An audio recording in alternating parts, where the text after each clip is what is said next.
Oremos. Padre querido, una vez más, danos tu Espíritu. Enséñanos tu palabra. En nombre de Jesús. Amén. Vamos a hablar del Espíritu hoy. El Espíritu es la tercera persona de la divinidad, de la Trinidad. Tan Dios como el Dios Padre, como el Dios Hijo, como el Dios Espíritu. Interesante que la vida de Cristo en esta tierra fue una vida llena del Espíritu. Dice San Lucas 4:1, Jesús, lleno del Espíritu, volvió al Jordán y fue llevado por el Espíritu al desierto. Mira, Jesús tenía la vida llena del Espíritu y era una vida dirigida por el Espíritu. Versículo 14 dice, y Jesús volvió en el poder del Espíritu a Galilea, y se difundió su fama por toda la tierra de alrededor. Él volvió en el poder del Espíritu. El versículo 16 dice, vino a Nazaret, y ahí se levantó a predicar. El versículo 18 dice, el Espíritu del Señor está sobre mí, por cuanto me ha ungido para dar buenas nuevas a los pobres. La vida de Jesús fue una vida llena del Espíritu, dirigida por el Espíritu, en el poder del Espíritu. Todo lo que hizo, lo hizo en el Espíritu. Ahora mira lo que él dice con relación a sus discípulos. Hechos capítulo 13, versículo 52. Y los discípulos estaban llenos de gozo y del Espíritu Santo. Claro, si el maestro fue un maestro lleno del Espíritu, como Cristo, el discípulo, lógicamente, que también tiene que ser un hombre lleno del Espíritu. Aquí en Gálatas capítulo 5 encontramos el consejo de Pablo a los cristianos en el versículo 16. Digo pues, andad en el Espíritu y no satisfagáis los deseos de la carne, porque el deseo de la carne es contra el Espíritu y el del Espíritu es contra la carne, y estos se oponen entre sí para que no hagáis lo que quisierais. Pero si sois guiados por el Espíritu, entonces ya no estáis bajo la condenación de la ley. Y manifiestas son las obras de la carne. Las obras de la carne son adulterio, fornicación, etcétera, etcétera, etcétera. Mas el fruto del Espíritu es amor, gozo, paz, paciencia, benignidad, bondad, etcétera, etcétera, etcétera. Si vivimos en el Espíritu, versículo 25, andemos también por el Espíritu. El grande desafío del mundo cristiano es aprender a vivir lleno del Espíritu, andar en el Espíritu, ser guiado por el Espíritu. Acontece que las personas confunden este asunto del Espíritu, confunden andar en el Espíritu como andar en la emoción. La emoción no tiene mucha cosa que ver con el Espíritu. El Espíritu guía. El Espíritu no necesariamente te hace llorar, aunque lleno del Espíritu podrías llorar. Pero muchos cristianos sinceros piensan que porque son arrebatados de un sentimiento y tienen ganas de llorar y caen al suelo y comienzan a hablar cosas inconexas, están llenos del Espíritu. El Espíritu no trabaja de esa manera. Y voy a probarlo eso con la palabra de Dios. Vamos al Evangelio de San Juan, en el capítulo 14, versículo 16, Jesús le dice a sus discípulos, y yo rogaré al Padre, y os dará otro consolador para que esté con vosotros para siempre. ¿De qué está hablando? El versículo 17, el Espíritu de verdad, el cual el mundo no puede recibir, porque no le ve ni le conoce, pero vosotros le conocéis, porque mora en vosotros y estará con vosotros. Aquí está hablando el Espíritu. El Espíritu quiere venir a nuestra vida y quiere habitar entre nosotros, dentro de nuestro corazón y guiarnos. Cuando estamos llenos del Espíritu, nuestros pensamientos son pensamientos del Espíritu. Nuestros actos son actos del Espíritu. Andamos en los caminos del Señor. Ahora, el versículo que me impresiona grandemente es el capítulo 16, versículo 8. ¿Cuál es el primer trabajo que el Espíritu realiza en la vida de una persona? Si yo digo que he recibido el Espíritu, ¿cuál es el primer trabajo que el Espíritu hace en la vida de la persona? Dice así el versículo 8. Y cuando Él venga, convencerá al mundo de pecado, de justicia y de juicio. Cuando el Espíritu venga a mi vida, lo primero que va a hacer es convencerme de pecado. ¿Y qué es pecado? San Juan, 1 de Juan 3:4 dice, el pecado es la transgresión de la ley. Quiere decir que cuando el Espíritu llega a mi vida, me hace ver si estoy andando correcto, si estoy andando equivocado. Inmediatamente me enseña a andar en los caminos de Dios. Ser lleno del Espíritu es vivir un espíritu de obediencia, un espíritu de amor, de mansedumbre y andar en los caminos de Dios. Pastor, pero usted dice andar en el Espíritu, vivir en el Espíritu. Solo para tener la figura bien clara, ¿qué es o quién es el Espíritu? ¿Es un ser, es una fuerza, es una energía? ¿Qué es el Espíritu o quién es en todo caso? Mira, cuando tú piensas en el Padre, a ver, cierra el ojo, trata de imaginar al Padre. Imaginas un anciano vestido de blanco, de cabellos blancos. Porque inclusive la Biblia nos pinta más o menos la figura del Padre así en las visiones que los profetas tuvieron. Cierra los ojos y piensa en el Hijo, en Jesucristo. Ahí aparece en tu mente aquella fotografía que alguien dibujó en el pasado. Por ahí. Pero cierra la mente, imagina en el Espíritu. ¿Qué viene? Nada. Aire. No viene nada. Claro, es No la tenemos figura ninguna. incierta. Entonces, por eso es que muchas veces pensamos que el Espíritu es una fuerza, es una influencia, pero el Espíritu es una persona.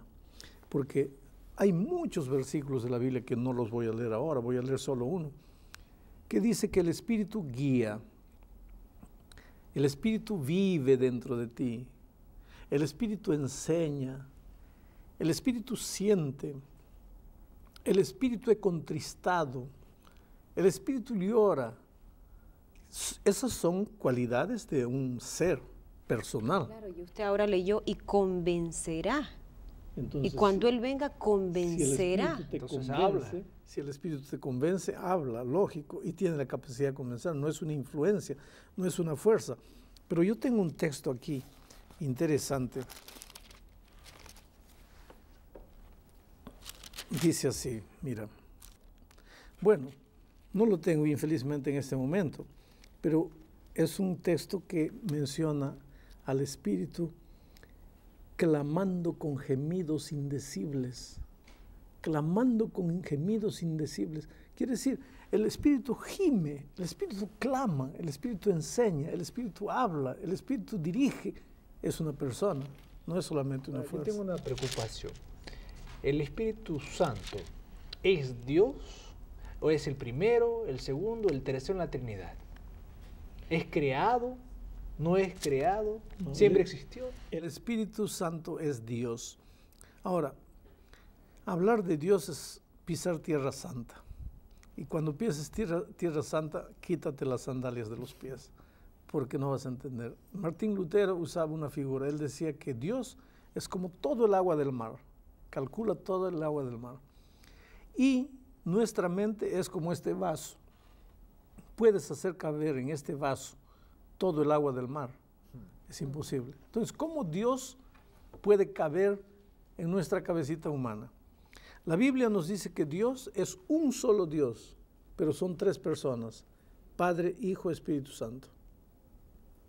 Pero si son tres, no puede ser uno. Y si es uno, no pueden ser tres. Bueno, no podemos entender. Mejor yo acepto lo que la Biblia me dice. Yo no cuestiono a Dios, yo no quiero entender porque me voy a volver loco. Ahora, ¿quién es primero, quién es segundo, quién es tercero? La Biblia tampoco me dice eso. Me dice que hay un solo Dios. Si hay un solo Dios, nadie es primero, nadie es segundo, nadie es tercero. Las tres personas de la divinidad son Dios. Ese texto que estaba queriendo recordarme está en Romanos, capítulo 8, versículo 26. Romanos capítulo 8, 26 dice así: y de igual manera el Espíritu nos ayuda en nuestra debilidad, pues que hemos de pedir como conviene, no lo que sabemos, pero el Espíritu mismo intercede por nosotros con gemidos indecibles. Esta es una persona, y es una persona espiritual, no tiene cuerpo, por lo menos no tenemos referencia en la Biblia que tenga cuerpo. Cuando Jesús le habló a Nicodemo, un día le dijo, el trabajo del Espíritu es como la obra del viento. Sientes, pero no lo puedes tocar, no lo puedes ver. Bueno, ese es el trabajo del Espíritu. O sea, que me dio una duda, perdón. Sí. Es interesante el tema y hay mucho por preguntar, pastor. ¿El Espíritu Santo puede vivir en mí? ¿Puedo tenerlo?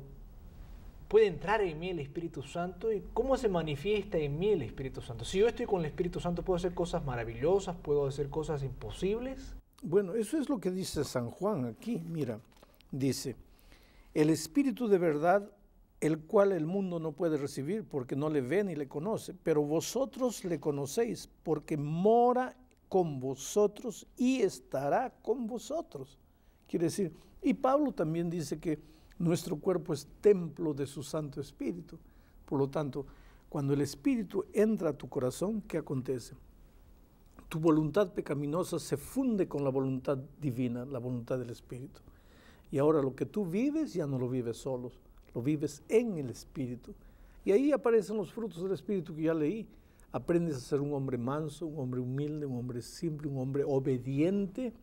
Por eso es que yo no entiendo cómo alguien puede decir, estoy lleno del Espíritu, pero no quiero obedecer la voluntad de Dios, no quiero obedecer los mandamientos de Dios, no quiero andar en los caminos de Dios. Porque cuando el Espíritu viene, me convence de pecado, tiene que convencerme de que estoy andando mal.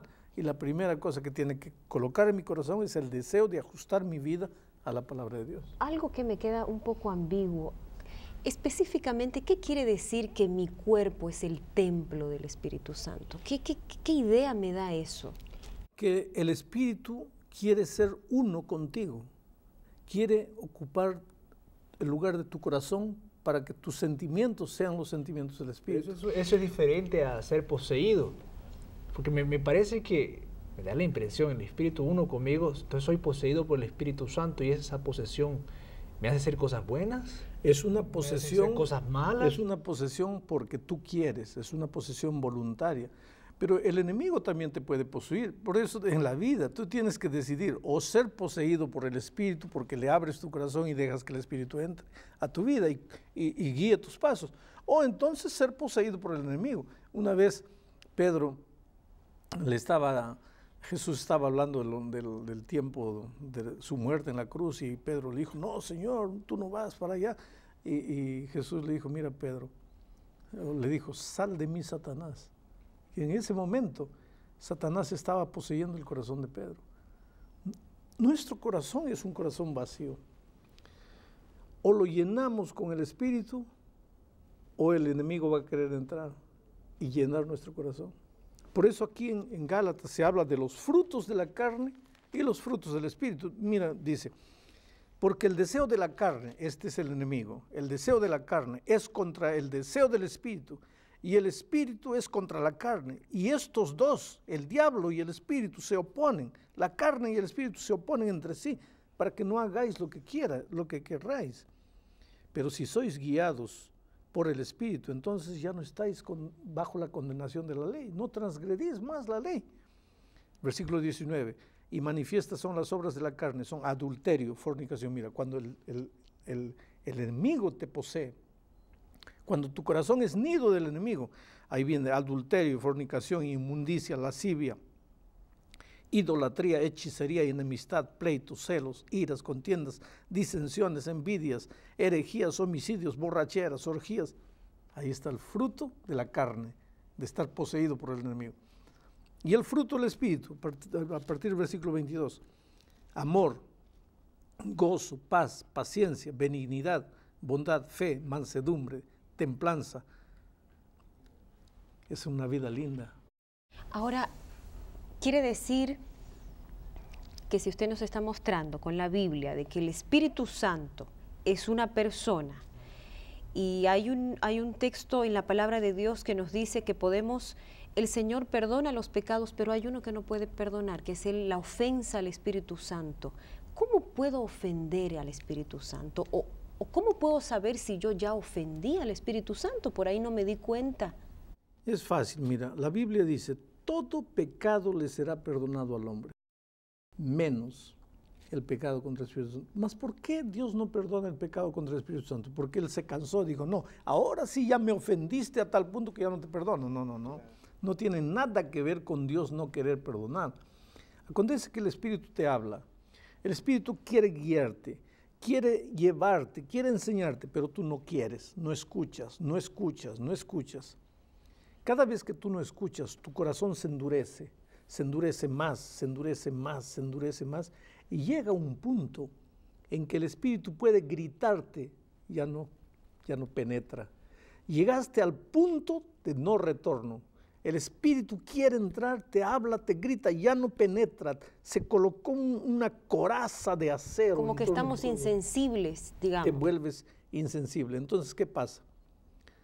Para que Dios te pueda perdonar, primer requisito, tienes que querer ser perdonado. Pero el que cometió el pecado contra el Espíritu Santo, él nunca va a querer ser perdonado, porque él no entiende que está viviendo en pecado. Está viviendo en pecado, pero para él está bien. Él no siente. Entonces, ¿cómo Dios lo va a perdonar si no quiere ser perdonado? El pecado contra el Espíritu Santo es imperdonable, no porque Dios no quiera perdonar, sino porque el ser humano se vuelve tan duro que no quiere ser más perdonado. Las manifestaciones del Espíritu Santo me hacen hacer prodigios. Yo puedo profetizar, yo puedo hablar en lenguas cuando estoy en el Espíritu Santo. Si yo oro para que el Espíritu Santo venga sobre mí y puedo hacer cosas que un ser humano común no hace. Mira, hay mucha gente que piensa que una evidencia de tener al Espíritu Santo es hacer milagros, profetizar, expulsar demonios. Pero la Biblia no dice eso. La Biblia dice que una evidencia de que has recibido el Espíritu Santo es que te convences de pecado y aprendes a obedecer. ¿Dónde está ese texto? Bueno, eso ya te leí, que el Espíritu Santo te convencerá de pecado. Mas ahora te voy a leer Mateo capítulo 7, versículo 22, o tal vez antes. El versículo 21 dice, no todo el que me dice Señor, Señor entrará en el reino de los cielos. No basta decir Señor, Señor. El que entrará es el que hace la voluntad de mi Padre que está en los cielos. Muchos me dirán en aquel día, cuando Cristo venga, Señor, Señor, ¿no profetizamos en tu nombre? ¿Y en tu nombre no echamos fuera demonios? ¿Y en tu nombre no hicimos muchos milagros? Entonces les declararé, nunca os conocí. Apartaos de mí, hacedores de maldad. Aquí está un grupo de personas que decía, estoy en el Espíritu de Dios, en el nombre de Jesús, sal demonio, y levántate, anda. Hacían milagros, profetizaban. Sin embargo, no andaban en los caminos de Dios, no hacían la voluntad de Dios, no seguían los mandamientos de Dios, pero en el nombre de Dios hacían maravillas. Quiere decir, ¿cómo hacían en el nombre de Dios? Es que usar el nombre de Dios es fácil. Y no todos los milagros que se hacen hablando el nombre de Dios es que Dios está por atrás. Puede ser que el enemigo está por atrás, solo para convencerte que basta decir en el nombre de Dios. Pero hay una sola evidencia de que estás en el camino de Dios y estás haciendo auténticamente las cosas en el nombre de Dios. Y es si el Espíritu te ha convencido de tu pecado y si estás andando en los caminos de Dios. Infelizmente, hemos llegado al fin de nuestro estudio y yo quisiera decirte a ti una cosa, mira, el Espíritu te está hablando y la más grande evidencia de que te está hablando es que tú te estás confrontando con verdades bíblicas que tal vez antes no conocías. ¿Qué harás ahora? ¿Cerrarás tu corazón a la verdad bíblica o abrirás tu corazón y dirás, Señor, perdóname, yo no entendía esto, pero ahora estoy entendiendo? Recuérdate que el Espíritu Santo no tiene que ver con emocionalismo, tiene que ver con ajustar la vida a los caminos de Dios. Y la voz de Dios te está hablando ahí. Y el Espíritu Santo quiere hacer maravillas en tu vida, en tu hogar, en tu matrimonio, con tus hijos, en tu vida profesional. Deja que Jesús entre en tu corazón. Escúchale la voz, obedécele. Déjate ser guiado y lleno del Espíritu Santo.